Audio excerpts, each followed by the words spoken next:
আমার ছোটবেলাটা একটু এলোমেলো বলবো। আমি সবার ছোট ফ্যামিলিতে।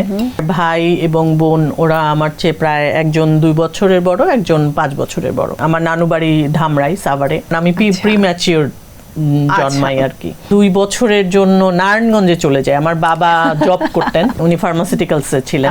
দাদি বাড়ি হচ্ছে মানিকগঞ্জে, নানু বাড়ি হচ্ছে সাভারে। আমার বাবা চলে যান যখন আমি ক্লাস 4-এ পড়ি। চলে যাওয়ার পরে আমার মা কাজে জয়েন করে, তখন উনি জব করে। নানু বাসা দাদু বাসা মিলে আমরা 3 ভাই বোন থাকতাম, আর আম্মা জব করতো নারায়ণগঞ্জে। পরে আমার ভাইটা মারা যায়, অনেক স্ট্রাগলের মধ্যে আম্মাকে যেতে হয়েছে। আঙ্কেলের কি হয়েছিল ছোটবেলায়, কোথায় বেড়ে ওঠা, জন্ম, সব গল্প শুনতে চাই। আসলে আমার ছোটবেলাটা একটু এলোমেলো বলবো আমি, কারণ হচ্ছে জন্ম আমার জন্মের আগে আমার বাবা মা, আমি সবার ছোট ফ্যামিলিতে, 3 ভাই বোন আমরা। তো আমার ভাই এবং বোন ওরা আমার চেয়ে প্রায় একজন 2 বছরের বড়, একজন 5 বছরের বড়। আচ্ছা। তো ওরা তখন থাকতো ঢাকা রায়ের বাজারে। রায়ের বাজারে থাকতো। তো আমি তখন পেটে।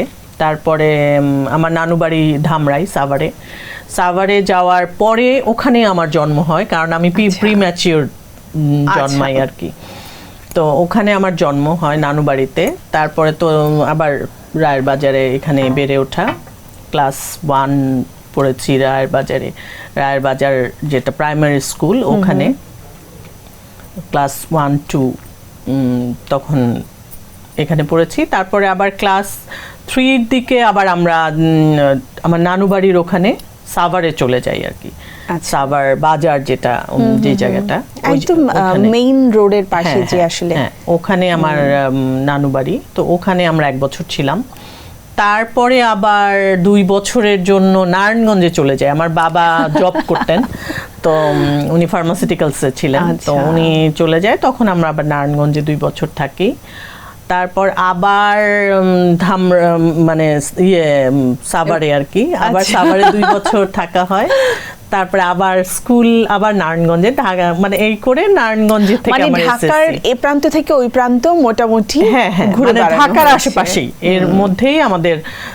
কারণ আমার দাদি বাড়ি হচ্ছে মানিকগঞ্জে, আর নানু বাড়ি হচ্ছে সাভারে। তো এর মধ্যেই আমাদের বেশি থাকা হয়েছে আর কি। আর কাজের ক্ষেত্র অনুযায়ী নারায়ণগঞ্জ আমার বাবার কাজের ছিল। পরে আমার বাবা চলে যান যখন আমি ক্লাস 4-এ পড়ি। চলে যাওয়ার পরে আমার মা কাজে জয়েন করে, তখন উনি জব শুরু করে। তখন আমরা চলে যাই আমার নানু বাসায়, যেহেতু আম্মার পক্ষে আসলে একা একা আমাদের 3টা ভাই বোনকে নিয়ে, এবং নতুন প্রথম জব তার। আর সেই সময় উনি আসলে খুব বেশি যে এডুকেটেড ছিল তাও না, উনি এসএসসি পাস, এইচএসসি পড়েছে কিন্তু পরীক্ষা দেয়নি, এরকম ছিল। সেই সময়টা তো আসলে মেয়েদের খুব অল্প সময়, অল্প বয়সে অনেক বেশি লেখাপড়া তার ছিল না বলে ওই বেতনে ওই টাকায় সম্ভব ছিল না যে আমাদের 3 জনকে নিয়ে বাসা ভাড়াটা নিয়ে থাকা। যে কারণে আমরা তখন নানু বাসা দাদু বাসা মিলে আমরা 3 ভাই বোন থাকতাম, আর আম্মা জব করতো নারায়ণগঞ্জে। পরে আমার ভাইটা মারা যায় 88-এ। তো ভাইটা মারা যাওয়ার পরে 89-ও আমরা ওখানে থাকি নানু বাসায়। 90-তে আম্মা আবার আমাদেরকে 2 বোনকে নিয়ে আসে আর কি তার কাছে। শৈশব থেকে যদি বলি, তাহলে একটু স্ট্রাগল করে পারিবারিক টানাপোড়েন বলতে হচ্ছে, এটা আসলে সবাইকে মানে একসাথে থাকার একটা প্রচন্ড ইচ্ছা, প্রচেষ্টা, কিন্তু তারপরেও দূরে থাকতে হয়েছে।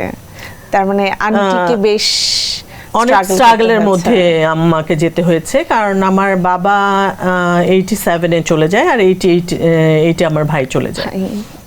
আঙ্কেলের কি হয়েছিল? Heart attack. আর ভাই পানিতে ডুবে মারা গেছে।